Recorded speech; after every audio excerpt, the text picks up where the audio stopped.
ഒരു തെരഞ്ഞെടുപ്പിൽ ആകെ 2 പേർ മത്സരിച്ചു. ഒരാൾക്ക് 48% വോട്ട് ലഭിച്ചെങ്കിലും 256 വോട്ടിന് പരാജയപ്പെട്ടു. എങ്കിൽ ആകെ വോട്ടർമാർ എത്ര? ഇവിടെ തോറ്റയാൾക്ക് ലഭിച്ച വോട്ട് 48%.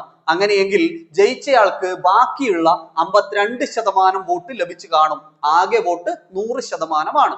അപ്പോൾ ഇവിടെ വോട്ടിന്റെ ശതമാന കണക്കിലുള്ള വ്യത്യാസം 4%. കാരണം 52%-ൽ നിന്ന് 48% കുറച്ചാൽ 4%. അത് ശതമാനത്തിലുള്ള വ്യത്യാസം. എന്നാൽ വോട്ടിന്റെ വ്യത്യാസം എത്ര? 256. കാരണം തോറ്റത് 256 വോട്ടിനാണ്. അങ്ങനെയെങ്കിൽ നമുക്ക് എഴുതാം 4%-ന് തുല്യമായ വോട്ടാണ് 256. ആകെ വോട്ടർമാരെ കിട്ടാൻ 100% കണ്ടുപിടിക്കുക. 4-നെ 25 കൊണ്ട് ഗുണിച്ചതാണ് 100.